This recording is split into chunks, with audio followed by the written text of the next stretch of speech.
그리고 이 세상의 모든 살아가시는 모든 우리 어버이께 또 우리 감사로 박수로 또 하겠습니다.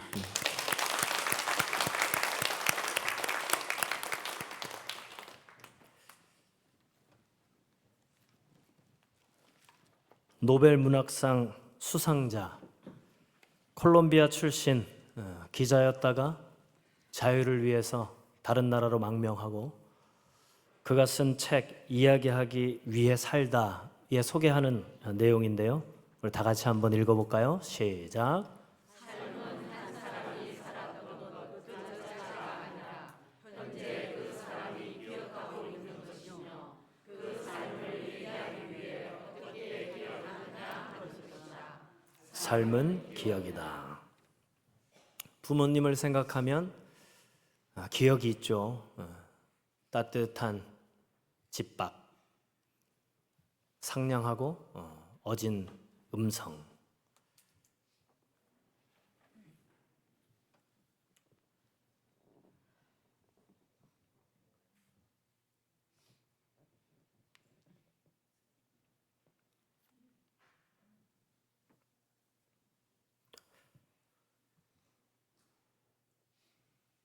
하나님께서는 그 사랑을 우리가 영적으로 알지 못할 때 우리의 부모님으로 사랑을 알게 하신다라는 말이 있습니다.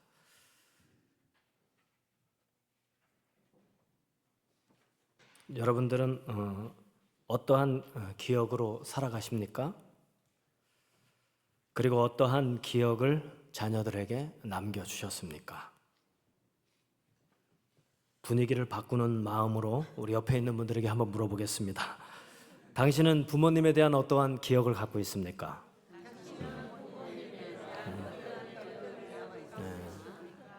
한번 대답해 보세요. 한 글자 또는 한 단어로. 그러면 또 이렇게 물어야죠. 부모로서 자녀들에게 어떠한 기억을 남기셨습니까? 부모로서 자녀들에게 어떠한 기억을 남기셨습니까? 뿐만 아니라 우리의 가족 단위라는 작은 그룹 말고 가정의 울타리 너머로 우리는 어디에선가 또 다른 이들의 자녀를 만나죠. 또 다른 부모를 만나죠. 그런 부모에게, 그런 자녀들에게 어떠한 모습으로 내가 기억되고 있는가? 오늘 이 어버이 주일을 맞아서 그 기억에 초점을 맞춰서 어떻게 기억을 남길까 하는 마음으로 오늘 말씀을, 오늘은 이제 또 야외 만찬이 있으니 좀 짧게 유치부 초등부 특송이 있어서 제가 한 10분 정도로 짧게 요약하려고 합니다. 벌써 은혜가 되죠? 예. 자, 첫 번째 한번 읽어볼까요? 시작. 하나님의 어깨 위에서 한번 기억해 보세요. 오늘 말씀의 1절, 2절, 3절, 4절 우리 한 번 더. 이스라엘 민족의 어버이로 산 모세의 마지막 장면이에요. 읽어볼까요? 시작. 모세가 모압 평지에서 느보산에 올라가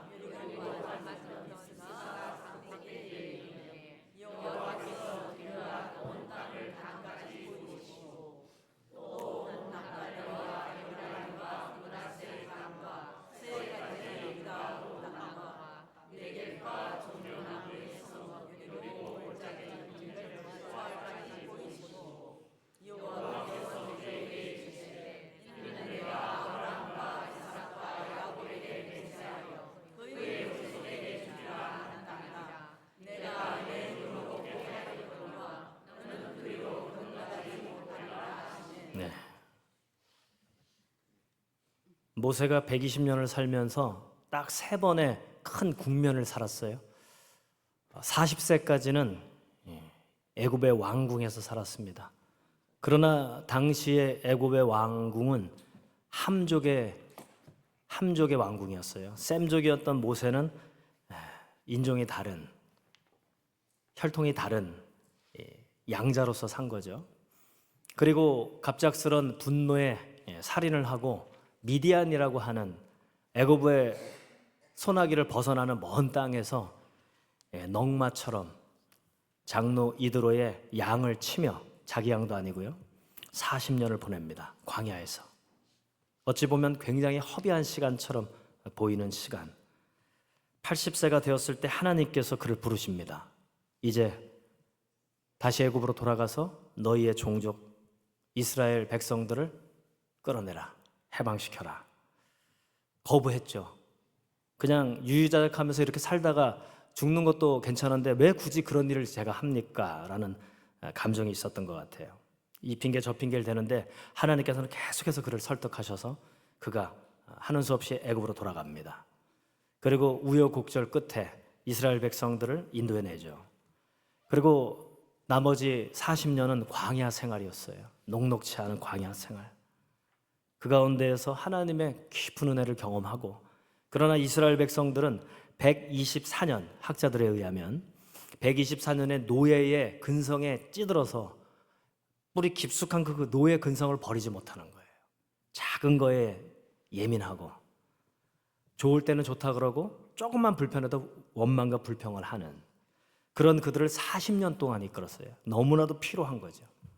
아주 피곤하고 그들의 그 반복되는 일상에 너무나도 화가 난 거죠. 그랬던 그가 두 번째 반석, 물이 없다고 그들이 요구할 때, 또 원망할 때 하나님께서는 첫 번째 바위를 두드려라 하는 명령이 아니고 말로 외쳐라, 그들에게 더 큰 권능을 보여주고 싶었던 거죠. 그러나 분노에 가득 찬 그들에게 감정적 피로를 느꼈던 모세와 그의 형 아론은 이렇게 민수기에서 반응합니다. 우리 그 장면을 한번 잠깐 살펴볼게요. 민수기 20장 10절 그리고 11절 넘겨주세요. 11절 읽어볼까요? 시작.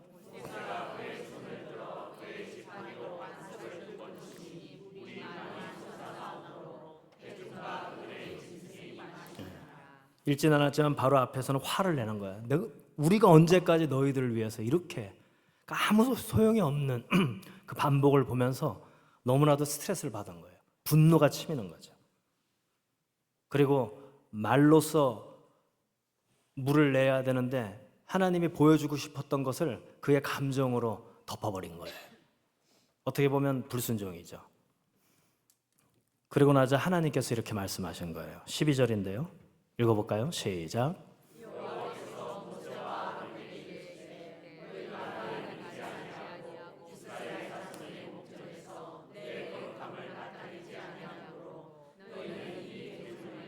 내가 그들에게 준 땅으로 인도하여 드리지 못하리라 하시니라. 내가 할 텐데 왜 너는 네가 하려고 그렇게 조급해하면서 화를 내냐. 그런 심성으로는 가나안 땅 들어가서 앞으로 하나님이 이루실 일을 감당 못해. 넌 여기까지야. 이렇게 딱 거절하셨어요. 거절. 그렇게 힘들게 하나님의 말씀에 순종하고 그 불평불만에 이 반복적인 그들을 어떻게든지 바꿔보려고 노력했던 그가 하나님께 거절당했어요. 구약시대의 대표적인 인물이죠. 신약시대에 넘어오면 바울도 하나님께 거절당했던 사건이 있어요. 그 말씀은 고린도후서 12장 7절인데요. 읽어볼까요? 시작.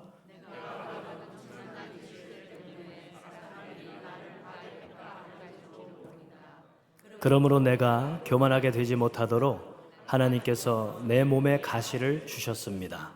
그것은 사탄의 하수인이라고 할 수 있는데 그것으로 나를 치셔서 나로 하여금 교만해하지 못하게 하시려는 것이었습니다. 이어서요.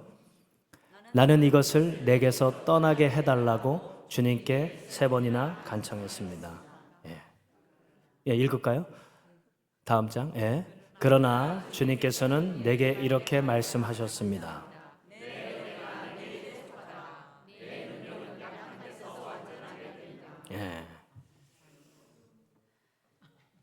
네, 다음 장도. 그러므로 그리스도의 능력이 내게 머무르게 하기 위하여 나는 더욱더 기쁜 마음으로 내 약점들을 자랑하려고 합니다. 한마디로 얘기하면 이런 거예요. 목사인 제가 여러분들 위해서 기도할 때마다 막 치유가 일어나는 거죠. 막 기적이 일어나고 부흥이 일어나고. 그런데 저한테 병이 걸린 거예요. 근데 제 입장에서는 얘기를 할 수가 없는 거지. 계속해서 잘 되어 왔는데 나의 이 약점이 성도들의 믿음을 흔들까 봐. 부끄러울까 봐. 그래서 기도한 거죠. 하나님, 이거 제가 병 걸리면 되겠습니까? 질병으로 고통받으면 성도들이 은혜 받겠습니까? 하는 이런 상황이 벌어진 거예요. 그런데 하나님 어떻게 하셨다는 거예요? 거절하신 거예요. 거절. 그 약함이 너에게 은혜가 될 거다. 모세도 가나안 땅까지 들어가는 거를 거절당하고, 바울도 그렇게 전도자로서 교회를 세우면서 하나님의 은혜를 전하는데 자기에게 이 가시와 같은 질병이 있는 거죠. 그걸 좀 제거해달라고 했는데 거절당한 거죠.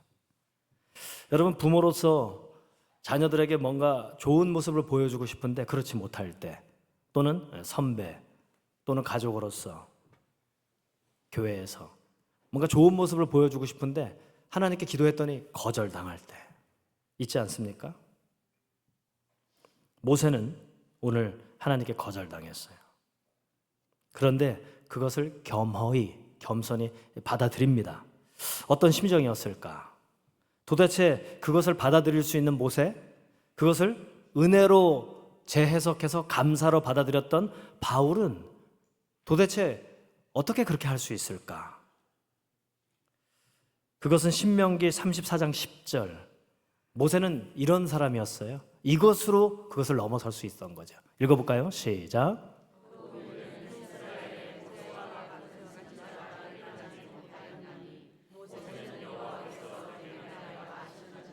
예, 대면하여 아시던 자요. 하나님과 모세가 대화를 했다는 거예요. 여러분, 모세만 할 수 있는 것이 아니고, 목사만 할 수 있는 것이 아니고, 여러분 모두 누구나 하나님과 대면과 대화가 가능합니다. 아멘 하신 분들만 먼저 믿으시기 바랍니다. 제가 우리 교회 와서 지도자 훈련하면서 몇 분이 계시는데 그 중에 한 분은 그런 얘기를 하는 거예요. 그냥 모세나 바울과 같은 사람들만 되는 것이지 아무나 안 될 거라고 자기는 이미 기대를 하지 않았다는 거예요. 그런데 그 훈련을 받으니까 되더라는 거죠. 하나님 음성이 들리고 대화가 되더라는, 자기 너무 신기하다는 거예요. 됩니다, 여러분. 옆에 있는 분들에게 이렇게 얘기하겠습니다. 불가능하지 않고 됩니다.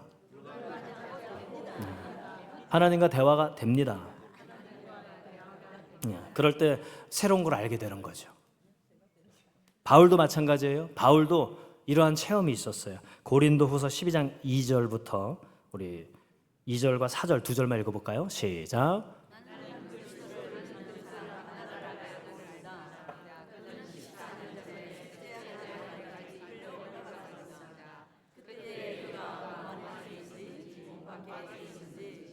나는 알지 못하지만 하나님께서는 아십니다.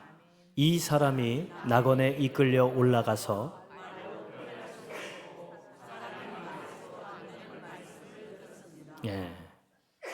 이걸로 3층 천을 경험했다고 하는데요.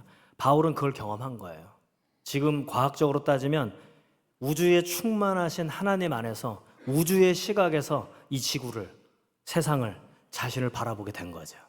그리고 말로 표현될 수 없는 신비를 경험한 거예요. 저도 이런 경험이 있습니다. 지금도 할 수 있습니다.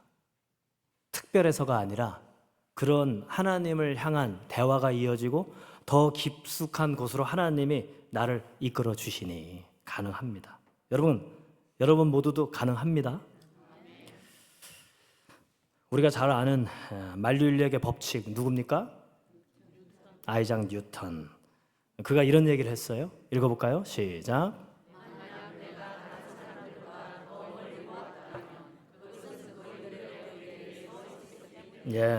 무슨 얘기냐면 나 스스로 만류인력을 찾아낸 게 아닙니다. 이미 우리 선배들 조상 대대로 이어온 모든 업적 위에 그 다음 제가 이은 거지 제가 탁월하고 특별해서가 아닙니다라는 겸손의 이야기예요.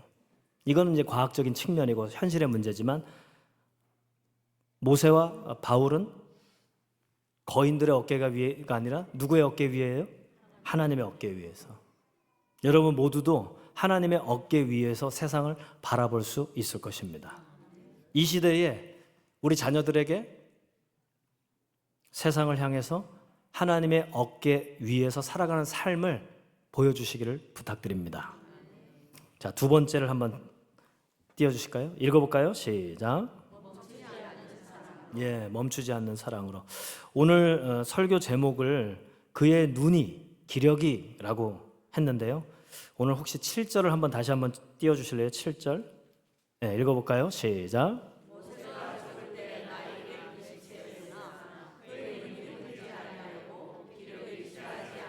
예, 예. 원어로 해석해 보니까 눈빛이 살아있다는 거예요.